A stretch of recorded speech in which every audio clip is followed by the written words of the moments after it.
Young people nowadays, especially young people nowadays, say, I don't know what I should do.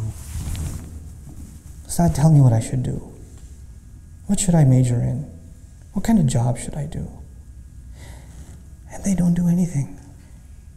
And they get 30 bits of advice from someone. Then they go to someone else and get another 40 bits of advice. Then they go to someone else and get another 50 bits of advice. And they have all this advice from all these people, and they say, well, I asked 100 people and I got 100 different kinds of advice. Yes, that's because you asked 100 people and you got 100 different kinds of advice, because human beings are individuals. They're going to give you individual advice. Until you put yourself to work, you're not going to discover who you are. You're not going to know your strengths, and you're not going to know your weaknesses. Stop being afraid of work. Stop being afraid of jumping in, trying something, failing. Failure is good for you. It exposes the holes in the wall. It exposes what you need to work on. It also exposes the few things that you are good at, and maybe you should refine them even more. But that does not happen until you grind it out, until you throw yourself in the middle, in the mix. You know, I'd like you to think of the fact that, you know, our ruh is from alam al-amr, but this life that Allah gave us here, in which we can put ourselves to work and discover ourselves, is not an unlimited life, is it?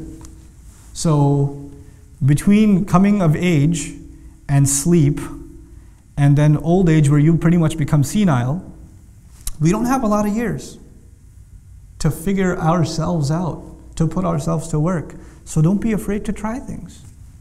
Allah has given us this incredible adventure in the world.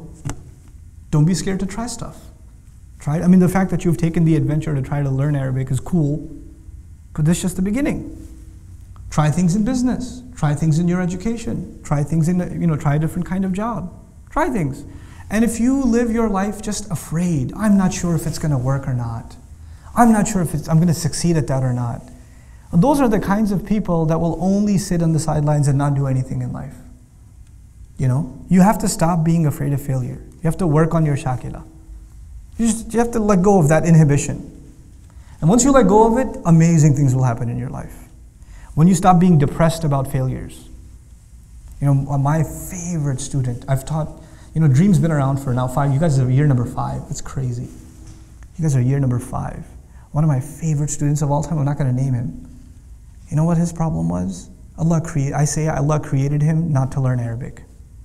That's what I say about him. He's my favorite student. I love him to death. This guy, no matter how hard, and he studied harder than anyone else I know. Day in, day out, he's sitting in class, breaks, everybody else is playing ping pong or slapping each other. He's studying. People are taking lunch breaks, he's studying. He's buried in the notes. He's buried in review. He's always asking questions, studying. He's got piles and piles of notebooks that are filled up with his notes, and get another one, and another one, and another one. His hand's starting to hurt. No, I'm not going to use a laptop because that's for lazy people. I'm going to study.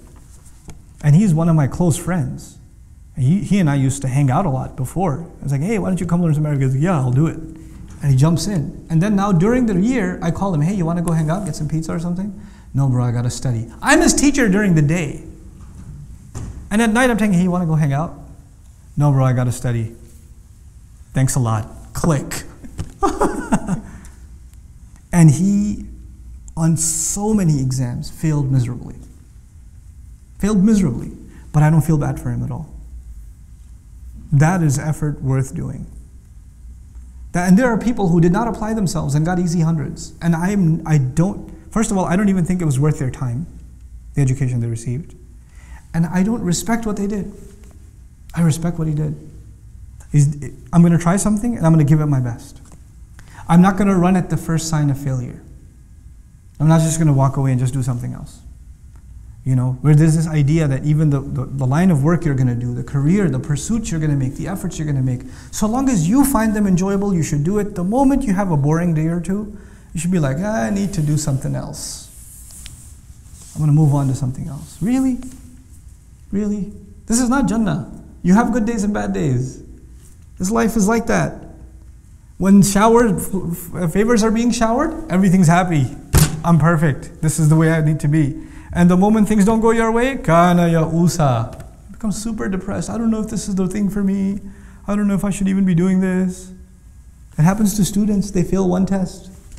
Or no, not fail, sorry, got a 95, astaghfirullah al-azim. How will you show your face to your parents? Who will marry you now that you have a 95? You know? I don't know if I should drop out now because it's not even worth it anymore. Are you serious? Get a little, grow a spine, grow a thick skin. Apply yourself in whatever you do. And this is not just about your studies at the program, at Dream. This is beyond that. In life, have that attitude. Whatever you jump into, really dive in. Dive all in. Yes, seek counsel, but don't over-seek counsel. Don't keep getting advice and not doing anything. You have a few people in your life you can trust. And sometimes some people, they get into this habit where they like to get advice from people. They know they're going to get two different answers. Because they live off of the confusion. They feed off of it. They use that as a scapegoat to not do anything. Well, he said this, but you said this. And they wait for you to say something and say, but he said this. You could have told me that before I told you anything, but you know what? Seek advice, but seek advice with a purpose.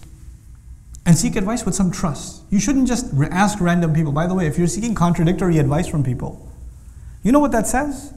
That says, first of all, you have no confidence, number one. And number two, it says you don't trust people. You don't trust them. Why are you asking their advice if you want an alternative opinion? You don't have to take everybody's opinion. You don't have to take my opinion, or Sheikh Omar Sulaiman's opinion, or Sheikh Abdul Nasir's opinion, or anybody's opinion for that matter. You consider their opinion and you make your own judgment. But once you make your own judgment, فَإِذَا عَزَمْتَ, when you make a decision, فَتَوَكَّلْ عَلَى اللَّهِ, trust Allah and move on with life. Trust Allah. This is how you get to discover yourself. And that's actually a very important lesson in life that Muslims, all of you, have to internalize, and inshallah ta'ala, great things will come for you in life and for the benefit of others in your life if you internalize this. Barakallahu li wa lakum fil Qur'an al-Hakim wa nafa'ani wa iyyakum bil ayat wa dhikr al-Hakim. Wassalamu alaikum wa rahmatullahi wa barakatuh.